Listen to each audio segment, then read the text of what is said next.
ઈ માહિતી આપું તો આમાં આપણું કશું જ નથી. આ એક આપણી પરંપરા છે.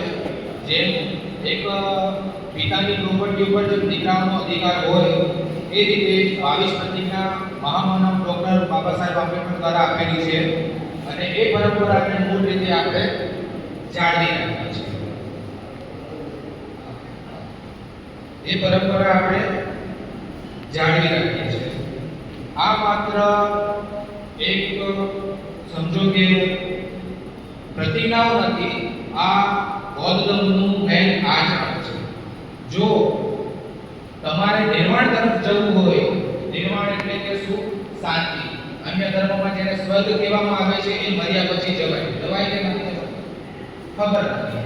પણ જીતે તમારે નિર્વાણ સુખ શાંતિથી તમારે જીવવું હોય તો 22 પ્રતિજ્ઞા ધર્મની અંદર અતિ મહત્વ ધરાવે છે. આપણે 22 પ્રતિજ્ઞા લઈશું. તમામ લોકો પોતાનો જમણો હાથ આ રીતે આગળ કરશે. હું બોલું છું, આપ મારી પાછળ રિપીટ કરો. આપ સૌ તૈયાર છો ને? જી. હું બ્રહ્મા વિષ્ણુ મહેશને ઈશ્વર માનીશ નહીં અને તેમની પૂજા કરીશ નહીં. હું રામ અને કૃષ્ણને ઈશ્વર માનીશ નહીં અને તેમની પૂજા કરીશ નહીં. હું ગૌરી ગણપતિ વગેરે હિન્દુ ધર્મના કોઈ પણ દેવી દેવતાઓને માનીશ નહીં અને તેમની પૂજા કરીશ નહીં. હું ઈશ્વરે અવતાર લીધેલ છે એ વાતને કદાપી માનીશ નહીં. હું ભગવાન બુદ્ધ વિષ્ણુનો અવતાર છે એવું કદાપી માનીશ નહીં. અને હું તેને ગાંડો પ્રચાર સમજીશ. હું શ્રાદ્ધ ક્યારે કરીશ નહીં અને પિંડદાન પણ કરીશ નહીં. હું બૌદ્ધ ધર્મ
મારો પુનર્જન્મ થઈ રહ્યો છે.